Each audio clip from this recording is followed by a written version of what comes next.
आओ बच्चे, आज हम लोग शुरू करने जा रहे हैं वेक्टर। बहुत ही इंपॉर्टेंट टॉपिक है। तुम लोग फिजिक्स में भी पढ़ा होगा वेक्टर, यहां भी हम लोग को पढ़ना है वेक्टर। इससे काफी अच्छे क्वेश्चन पूछे जाते हैं एग्जामिनेशन में भी और कंपटीशन पॉइंट ऑफ व्यू से भी। तो हम लोग आज शुरू करने जा रहे हैं, उस टॉपिक का नाम है वेक्टर। तो आओ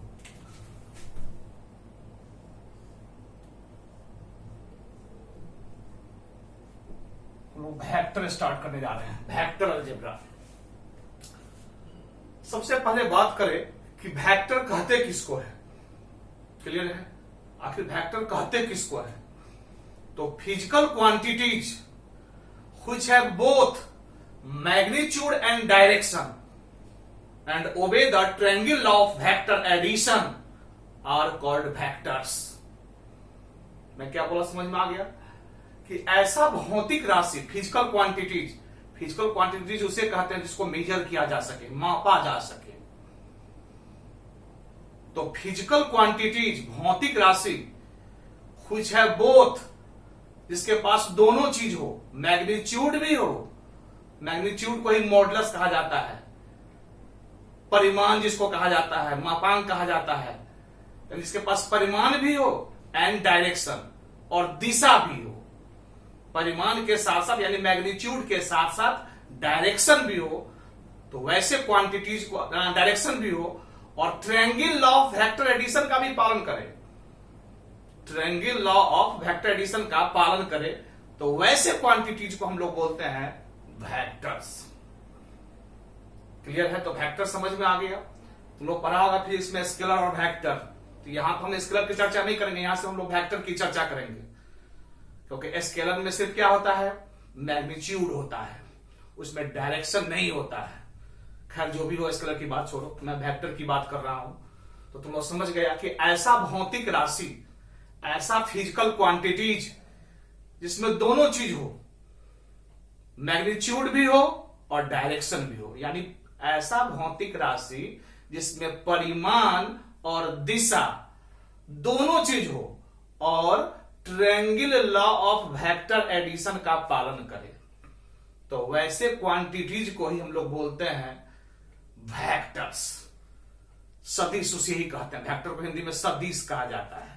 तो समझ में आ गया कि ऐसा क्वांटिटीज, ऐसा भौतिक राशि, physical quantities which have both, जिसके पास दोनों चीज हो, दोनों चीज, मैग्नीट्यूड भी हो और डायरेक्शन भी हो, परिमाण भी हो और दिशा भी हो, और triangle law of vector addition का पालन करे। Triangle law of vector addition क्या हम बताएंगे कुछ देर के बाद। तो वैसे राशि को ही, वैसे फिजिकल क्वांटिटीज को ही हम लोग वेक्टर्स बोलते हैं, सदिश कहते हैं। क्लियर है? जैसे हम बोल रहे हैं 5 किलोमीटर साउथ, 5 किलोमीटर दक्षिण, एक वेक्टर हो गया, क्योंकि इसमें 5 किलोमीटर इसका क्या हो गया, मैग्नीट्यूड, परिमाण, और साउथ जो है वो इसके डायरेक्शन को इंडिकेट कर रहा है, दक्षिण। तो इसमें मैग्नीट्यूड भी है और डायरेक्शन भी है, तो ये हमारा वेक्टर हो गया। सीधे अगर हम कहते 5 किलोमीटर, तो ये वेक्टर नहीं हुआ, क्योंकि इसमें मैग्नीट्यूड तो है लेकिन डायरेक्शन नहीं है। 5 किलोमीटर किस डायरेक्शन में, वो डायरेक्शन नहीं है, तो ये वेक्टर नहीं कहलाएगा, ये स्केलर हो गया। तो वेक्टर किसे कहते हैं समझ में आ गया। जैसे मैं कहूंगा 3 किलोमीटर उत्तर, नॉर्थ, 3 किलोमीटर नॉर्थ, तो ये वेक्टर हुआ, क्योंकि इसमें परिमाण मैग्नीट्यूड हो गया 3 किलोमीटर और नॉर्थ हो गया इसका डायरेक्शन। तो मैं कह चुका हूं कि physical quantities which have both magnitude and direction and obey the triangle law of vector addition are called vectors.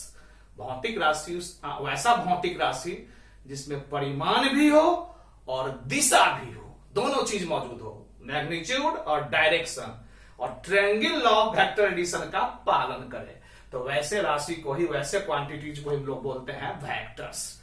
तो आओ जरा इसका डिफिनेशन ऊपर लिखे। Physical quantities, physical quantities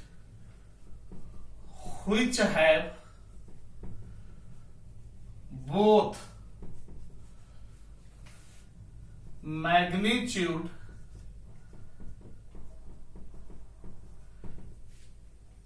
physical quantities which have both magnitude and direction। Magnitude को modulus भी बोलते हैं, इसलिए कहीं मॉडुलस वर्ड है तो घबराना नहीं, both are same. Physical quantities which have both magnitude and direction and obey मतलब होता है पालन करना, obey the triangle law of vector addition, triangle law of vector addition are called vectors, देखो हमने क्या लिखा है, फिजिकल क्वांटिटीज भौतिक राशि, पहले ही कह चुके हैं कि फिजिकल क्वांटिटीज उसे कहते हैं जिसको मेजर किया जा सके, मापा जा सके। फिजिकल क्वांटिटीज भौतिक राशि व्हिच हैव जिसके पास बोथ दोनों चीज हो, मैग्नीट्यूड मतलब हो गया मॉडुलस मतलब मापांक, परिमाण जिसको बोलते हैं, एंड डायरेक्शन और दिशा, एंड और ओबे मतलब होता है पालन करना, the triangle law of vector addition, जो triangle law of vector addition का भी पालन करे, आर कॉल्ड वेक्टर्स, उसे ही हम लोग वेक्टर बोलते हैं। यानी वैसा भौतिक राशि जिसमें मैग्नीट्यूड भी हो, परिमाण भी हो, एंड डायरेक्शन और दिशा भी हो, एंड ओबे द, और उतना ही नहीं, obey the triangle law of vector addition, और जो triangle law of vector addition का पालन करे, आर कॉल्ड वेक्टर्स, तो उसे हम लोग वेक्टर्स बोलते हैं। क्लियर है? एग्जाम्पल के रूप में फोर्स, वेलोसिटी, एक्सेलरेशन,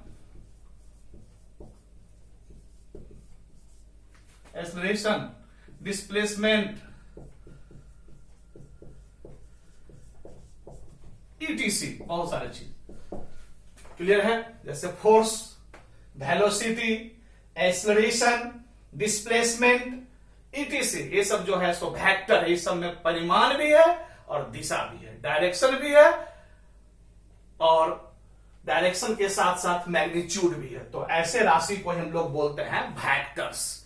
तो तुम लोग को वेक्टर समझ में आ गया होगा, यहां तक समझने में किसी को दिक्कत नहीं है। अब ये जो डिफिनेशन हम लिखे हैं, इसमें एक बात बार बार हम बोल रहे हैं, triangle law of vector addition. ये triangle law of vector addition क्या है तो मैं बताऊंगा कुछ देर के बाद। क्लियर है? Triangle law of vector addition क्या है हम कुछ देर के बाद चर्चा करेंगे। अभी वेक्टर किसे कहते हैं उतना बताया हूं, तो यहां तक तो समझने में किसी को दिक्कत नहीं है। तो वेक्टर्स क्लियर हो गया। वेक्टर्स उसे कहते हैं जिसमें डायरेक्शन भी हो और मैग्नीट्यूड भी हो, डायरेक्शन के साथ साथ मैग्नीट्यूड भी हो। क्लियर है? तो उसे हम लोग वेक्टर बोलते हैं, और triangle law of vector addition का भी पालन करें। तो वेक्टर का डिफिनेशन तो क्लियर हो गया। अब आओ जरा उससे थोड़ा हम आगे बढ़ते हैं।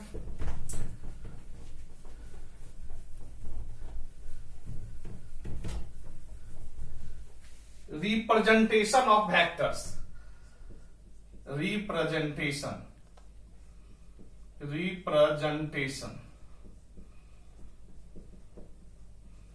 Of vector, representation of vector. Vector को रिप्रेजेंट करने का तरीका पहले बता रहा हूं, कैसे रिप्रेजेंट किया जाता है। जैसे देखो, यह एक लाइन सेगमेंट है, रेखाखंड, इसका यह पॉइंट है P, इसका नाम है, और इस पॉइंट का नाम है Q मान लो। क्लियर है? और इसका डायरेक्शन है P से Q की ओर। एरो का साइन डायरेक्शन को इंडिकेट करता है, P to Q। तो एरो से हमें पता चल रहा है कि P से Q तक। तो स्टार्टिंग जहां से हो तो उस पॉइंट को कहा जाता है, वेक्टर जहां से शुरू हो तो उस पॉइंट को कहा जाता है इनिशियल पॉइंट। इनिशियल पॉइंट उसको बोलते हैं। और जहां पर वेक्टर इंड करे, खत्म हो, तो उसको कहा जाता है terminal point. Terminal point. Clear है? तो यह PQ जो वेक्टर है इसका डायरेक्शन किधर है, P टू Q, P से Q की ओर। यह एरो का साइन डायरेक्शन को इंडिकेट कर रहा है कि इसका डायरेक्शन P से Q की ओर। तो वेक्टर का जो स्टार्टिंग पॉइंट होता है उसको बोलते हैं इनिशियल पॉइंट। क्या बोलते हैं, इनिशियल पॉइंट। और जो लास्ट होता है उसको हम लोग टर्मिनल पॉइंट बोलते हैं। तो ये P हो गया इनिशियल पॉइंट और Q जो हो गया सो टर्मिनल पॉइंट हो गया। क्लियर है। अब इसे कोई इस वेक्टर को कैसे लिखेंगे, ऐसे PQ, PQ ऐसे एरो का साइन। वेक्टर को लिखने का यही तरीका है। एरो के साइन से डायरेक्शन इंडिकेट होता है कि P से Q की ओर, यानी ये हमारा PQ वेक्टर हो गया। तो समझ में आ गया। QP लिखते तो इधर ऐसा डायरेक्शन आता था Q से P की ओर। तो वेक्टर को कैसे रिप्रेजेंट किया जाता है एरो के साइन के द्वारा, वो सब क्लियर हो गया। तो ये हमारा PQ वेक्टर है, इसका इनिशियल पॉइंट P है और टर्मिनल पॉइंट Q है। यानी स्टार्टिंग पॉइंट को इनिशियल बोलते हैं और एंडिंग पॉइंट या फाइनल पॉइंट को हम लोग टर्मिनल पॉइंट बोलते हैं। अब ये कौन सा वेक्टर है, PQ। अगर कोई कहेगा PQ का मॉडुलस बताइए, PQ के मॉडुलस को ऐसे इंडिकेट करेंगे, ऐसे, या मैग्नीट्यूड उसको कह सकते हो। ये मॉडुलस ऑफ PQ हो गया, यानी PQ का मॉडुलस। तो मॉडुलस कितना, किसको बोलते हैं, आगे ही बोल चुके हैं, मैग्नीट्यूड को, परिमाण को। तो इसका परिमाण कितना हो गया, P से Q तक की दूरी। तो मॉडुलस ऑफ PQ हमारा हो गया length of PQ, length of PQ, length of PQ। यानी P से Q तक का जो दूरी होगा, मान लो कि जो दूरी हो 10 सेंटीमीटर हो, तो वही मॉडुलस ऑफ PQ हमारा 10 सेंटीमीटर हो गया। तो मॉडुलस जो है सो इसका PQ वेक्टर का मॉडुलस क्या हो गया, length from P to Q, P से Q तक की दूरी, चाहे length of PQ, length of PQ के लंबाई को ही मॉडुलस कहा जाता है। ये इसका परिमाण हो गया। डायरेक्शन तो क्लियर ही है, from P to Q, P से Q की ओर। तो वेक्टर को रिप्रेजेंट कैसे किया था, समझ में आ गया। अब यहां एक बात बोलेंगे, मॉडुलस जो होता है किसी वेक्टर का ऑलवेज रियल एंड पॉजिटिव, वास्तविक और धनात्मक होता है किसी वेक्टर का। माइनस किसी का मॉडुलस नहीं होता है। माइनस सिर्फ डायरेक्शन को इंडिकेट करता है। क्लियर है। जैसे PQ अगर पॉजिटिव वेक्टर है मान लो, तो QP क्या आ जाएगा, निगेटिव।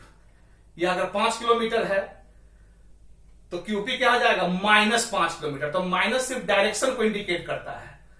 क्लियर है। माइनस मॉडुलस को इफेक्ट नहीं करता है। इसलिए किसी भी वेक्टर का जो मॉडुलस होता है, इसके स्टार मार्क देकर मैं लिख रहा हूं, मॉडुलस या मैग्नीट्यूड, मॉडुलस या इसी को मैग्नीट्यूड भी बोलते हैं, मैग्नीट्यूड, दोनों सेम वर्ड है। Modulus is always, modulus is always real and positive. Modulus जो होता है हमेशा रियल और पॉजिटिव होता है, वास्तविक और धनात्मक होता है। याद रखना, मॉडुलस कभी भी निगेटिव नहीं होता है। निगेटिव साइन सिर्फ डायरेक्शन को इंडिकेट करता है, दिशा को। इसीलिए लिखे हैं modulus is always real and positive. Modulus हमेशा वास्तविक और धनात्मक होता है। क्लियर है। जैसे देखो, ए कोई वेक्टर है मान लो, क्लियर है। अगर किसी वेक्टर में कोई स्केलर से हम मल्टीप्लाई कर दिए, ध्यान से देखना, एक बात बोलना हूं, जैसे 5a, तो ये क्या हो गया, a का जो डायरेक्शन है वही 5a का भी डायरेक्शन होगा। दोनों में अंतर क्या है, सिर्फ मॉडुलस का। 5a का मतलब हो गया कि a का ये 5 मॉडुलस वाला वेक्टर है। अगर a मान लो कि 10 किलोमीटर चल रहा है तो 5a + 5 50 हो जाएगा। यानी ये 5a जो है a से 5 गुना मॉडुलस वाला वेक्टर है। क्लियर है। अब देखो -5a, अब -5a a से 5 गुना मॉडुलस वाला वेक्टर है ये भी, लेकिन डायरेक्शन जो है इसका अपोजिट है। 5a का अगर दिशा पूरब की ओर होगा तो -5a का दिशा पश्चिम का होगा। लेकिन दोनों का मॉडुलस, चाहे 5a का मॉडुलस और चाहे -5a का मॉडुलस, ये दोनों का मॉडुलस आपस में क्या होगा, बराबर होगा। बात समझ में आया। दोनों का मॉडुलस क्या होगा, आपस में बराबर होगा। यानी मेरा ये कहना है, मैं जो बोल रहा हूं ध्यान से सुनना इस बात को, रिप्रेजेंटेशन तो लोगों को समझ में आ चुका होगा, इसको मिटा रहे हैं। मेरा ये कहना है कि अगर कोई वेक्टर a है, यह a वेक्टर है मान लो, अब कोई लिखता है -a वेक्टर, तो यह दोनों वेक्टर का मॉडुलस सेम है। मॉडुलस यानी मैग्नीट्यूड, परिमाण दोनों का बराबर है, दोनों का सिर्फ डायरेक्शन अलग है। अगर वेक्टर ए मान लो कि 2 किलोमीटर पूरब को कहते हैं तो माइनस से हो जाएगा 2 किलोमीटर पश्चिम, उल्टा जस्ट। अगर वेक्टर ए 5 किलोमीटर साउथ को बोलते हैं तो माइनस से हो जाएगा 5 किलोमीटर नॉर्थ। या इसलिए दोनों वेक्टर का कोई पूछे कि मॉडुलस क्या बराबर है कि नहीं है, यानी कोई पूछे कि modulus of A equal to modulus of minus से, ये बात सही है कि गलत है, तो बोलेंगे सही है। इस दोनों का मॉडुलस बराबर है आपस में, इस दोनों का सिर्फ क्या है, डायरेक्शन अलग है। यह अगर पूरब चलता है तो ये पश्चिम, ये उत्तर चलता है तो ये दक्षिण, दोनों का डायरेक्शन अलग है। तो इसी से हम बात कर रहे थे कि अगर किसी वेक्टर में किसी स्केलर से गुना कर दिया जाए, जैसे 7 से गुना कर दिए तो 7a, तो जो ए का डायरेक्शन होगा वही 7a का भी डायरेक्शन होगा। जैसे ए अगर पूरब जा रहा है तो 7a भी पूरब ही जाएगा। अंतर यही है कि इसका शतगुना मॉडुलस इसका हो गया। ये ए अगर 3 किलोमीटर होगा पूरब तो 7a हो गया 21 किलोमीटर पूरब, 7 या 21 किलोमीटर, यानी इसका शतगुना मॉडुलस हो गया। फिर कोई अगर दे दे तो किसी वेक्टर में पॉजिटिव स्क्वायर से गुना करते हैं तो डायरेक्शन वही रहता है, खाली मॉडुलस उतना गुना बढ़ जाता है। और अगर निगेटिव स्क्वायर से गुना करेंगे -7 से, मान लो इसमें गुना कर दिए वेक्टर ए में, तो इसका भी मॉडुलस, इसका मॉडुलस इससे शतगुना फिर हो गया, लेकिन डायरेक्शन अपोजिट हो गया। यह ए वेक्टर अगर पूरब जा रहा है तो -7a वेक्टर पश्चिम चला जाएगा, लेकिन जाएगा कितना, शतगुना ही। यानी 7a का जो मॉडुलस होगा वही -7a का भी मॉडुलस होगा। मॉडुलस दोनों का बराबर होगा, मैग्नीट्यूड दोनों का बराबर होगा। मॉडुलस मैग्नीट्यूड दोनों सेम वर्ड है, मैं बार बार बोल रहा हूं। कभी हम मॉडुलस बोलते हैं, कभी हम मैग्नीट्यूड बोलते हैं, परिमाण जिसको हिंदी में कहा जाता है। तो दोनों का मॉडुलस बराबर है, 7a का और -7a का, लेकिन डायरेक्शन अलग है। 7a हो गया ए के दिशा में, अब -7a हो गया ए के अपोजिट दिशा में। इसीलिए मैं इस सबसे एक ही बात कहना चाहूंगा कि किसी भी वेक्टर में अगर पॉजिटिव स्केलर से गुना होता है, पॉजिटिव अदिश राशि 7, 5, 10, 9, 1, 15, 20, ये सब क्या हो गया, स्केलर क्वांटिटी। तो किसी भी वेक्टर में अगर पॉजिटिव से अगर गुना होता है, पॉजिटिव स्केलर से, तो उस वेक्टर का मॉडुलस उतना गुना बढ़ जाता है, लेकिन डायरेक्शन वही रहता है जो उस वेक्टर का रहता है। और अगर निगेटिव स्केलर से गुना होता है, निगेटिव से -10 से गुना हो गया, तो इसका डायरेक्शन इस वेक्टर के डायरेक्शन का अपोजिट होता है, लेकिन मॉडुलस उतना गुना, यहां भी 10 गुना ही मॉडुलस होगा और यहां भी 10 गुना ही होगा। इसलिए हम लिखे हैं कि modulus is always real and positive. Modulus जो होता है किसी भी वेक्टर का मॉडुलस जो होता है वो रियल और पॉजिटिव होता है। जो मैं जस्ट पहले वर्ड लिखा हूं वो निगेटिव होता है, क्योंकि -10a का भी मॉडुलस पॉजिटिव ही होगा, 10 गुना ही है ए से, और 10a भी इससे 10 गुना ही है। सिर्फ डायरेक्शन है, यह ए के दिशा में चला है 10 गुना और यह ए के अपोजिट दिशा में चला है 10 गुना। इसीलिए मैं बोल रहा हूं कि modulus is always real and positive. Modulus हमेशा वास्तविक और धनात्मक होते हैं। चलिए, तो यहां तक तो समझ गए, वेक्टर को रिप्रेजेंट करना भी सीख गए। इनिशियल पॉइंट किसे कहते हैं, टर्मिनल पॉइंट किसे कहते हैं, ये सब क्लियर हो चुका है। अब आओ एक वर्ड और डिफिनेशन में हम बोले हैं, triangle law of vector addition क्या है, जरा ध्यान से उसको देख लो।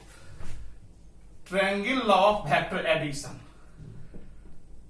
Triangle law of vector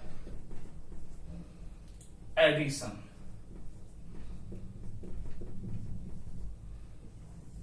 triangle law of vector addition, triangle law of vector addition किसे कहते हैं, जरा वो ध्यान से देखो, क्योंकि हम डिफिनेशन में बार बार चर्चा कर रहे थे कि वैसा भौतिक राशि जिसमें परिमाण भी हो, दिशा भी हो, और जो triangle law of vector addition का पालन भी करे, तो उसे हम लोग वेक्टर कहते हैं। तो आइए triangle law of vector addition क्या है, ध्यान से देखो। जैसे देखो, यह हमारा कोई वेक्टर ए है और यह हमारा कोई वेक्टर बी है। दो वेक्टर हमने लिया, एक ए लिया और एक बी लिया। अब जरा देखो, मेरा यह वेक्टर कौन सा वेक्टर है, ए वेक्टर है, तो यह ए वेक्टर हो गया। ए का यह कौन सा पॉइंट हुआ, तुम लोग समझ गया होगा, तो जस्ट सिखाए हैं। डायरेक्शन देखो कैसे है, इधर जा रहा है, यह इनिशियल पॉइंट हो गया, जहां से स्टार्टिंग होता है उसको इनिशियल बोलते हैं। और यह कौन सा पॉइंट हो गया, तुम लोग समझ गया होगा, जहां लास्ट करता है उसको टर्मिनल पॉइंट बोलते हैं, जस्ट हम बताए हैं तुम लोगों को। तो यह वेक्टर ए का इनिशियल पॉइंट हुआ और यह क्या हो गया, टर्मिनल। तो एक वेक्टर के टर्मिनल पॉइंट से दूसरे वेक्टर के इनिशियल पॉइंट को हम जोड़ देते हैं।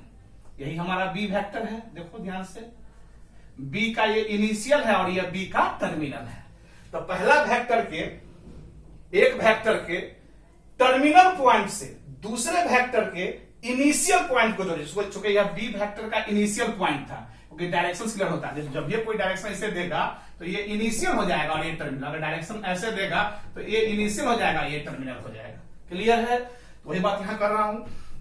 तो पहला वेक्टर यानी ए वेक्टर के टर्मिनल पॉइंट से दूसरे वेक्टर के इनिशियल पॉइंट को जोड़ दिया, तब पहला के इनिशियल से दूसरा का टर्मिनल, पहला के इनिशियल से दूसरा का टर्मिनल को हम लोग मिला दिए, और यही जो होता है सो इस दोनों के योग के बराबर होता है, यानी ए प्लस बी के बराबर। इसी को बोलते हैं triangle law of vector addition. यानी वेक्टर का जो एडिशन होता है, योग होता है, सम होता है, वो ट्रायंगल लॉ के तहत होता है, त्रिभुज नियम के तहत होता है। कैसे हुआ समझ में आया? पहला वेक्टर के टर्मिनल पॉइंट से दूसरे वेक्टर के इनिशियल पॉइंट को हमने जोड़ दिया, तब पहला के इनिशियल से दूसरा का जो टर्मिनल होगा वह इस दोनों वेक्टर के योग के बराबर होता है। इसी को बोलते हैं triangle law of vector addition, और हम इसको कहते हैं लॉन्ग कट बराबर shortcut is called triangle law of vector addition. कोई लंबा रास्ता चला, हम शॉर्टकट मार दिए खुरपुरिया, यही खुरपुरिया is called triangle law of vector addition. यही इस दोनों के योग के बराबर होता है, ए प्लस बी, इसी को हम लोग ए प्लस बी बोलते हैं। तो समझ में आ गया? तो यही था हमारा ट्रेंड। फिर एक बार सुनो, पहला वेक्टर के टर्मिनल पॉइंट से दूसरे वेक्टर के इनिशियल पॉइंट को जोड़ देते हैं, तब पहला के इनिशियल से दूसरे के टर्मिनल को जो मिलाता है वही इस दोनों वेक्टर के योग के बराबर हो जाता है, यानी ए प्लस बी के बराबर। इसी को बोलते हैं triangle law of vector addition. देखने में ट्रायंगल के तहत हो जाता है, इसलिए इसको triangle law of vector addition. हम लोग मध्यम इसको ऐसे भी याद रख सकते हैं कि लॉन्ग कट बराबर, देखो डायरेक्शन रूल से, डायरेक्शन से यहां दिखाई पड़ेगा, कोई ऐसे चला, कोई सीधा शॉर्टकट मार लिया, तो यही शॉर्टकट खुरपुरिया, शॉर्टेस्ट डिस्टेंस, यही शॉर्टकट वाला जो हो गया इज कॉल्ड, शॉर्टकट जो देख रहे हो is called triangle law of vector addition. इसी को बोलते हैं ट्रायंगल लॉ ऑफ वेक्टर, या इस दोनों के योग के बराबर होता है। तो तुम लोग को समझ में आ गया होगा कि triangle law of vector addition क्या है। तो मेरे बच्चों, आज सिर्फ हम वेक्टर पर चर्चा किया कि वेक्टर किसे कहते हैं, वेक्टर को कैसे रिप्रेजेंट करते हैं, और triangle law of vector addition क्या होता है। अब हम लोग अगले क्लास में अगला टॉपिक हम लोग पढ़ेंगे, बड़ी महान टॉपिक है, टाइप्स ऑफ वेक्टर, वेक्टर के प्रकार, टाइप्स ऑफ वेक्टर, वेक्टर के प्रकार। अगला क्लास में हम लोग पढ़ेंगे टाइप्स, वेक्टर के प्रकार। वेक्टर का बहुत रंग बिरंग का प्रकार है, बड़ी मजेदार प्रकार सब है, इस पर काफी प्रॉब्लम सब बनाए जाते हैं। उन सभी प्रकार पर टाइप्स हम लोग अगले क्लास में डिस्कस करेंगे बारी बारी से, जिससे तुम लोग का कंसेप्ट एकदम क्लियर हो जाएगा, कहीं कोई कंफ्यूजन नहीं रहेगा। तो आज के लिए इतना ही। हमको लगता है तुम लोग बहुत अच्छा समझ चुके होंगे। सभी बच्चों को मेरी तरफ से बहुत बहुत प्यार और thank you for your patience.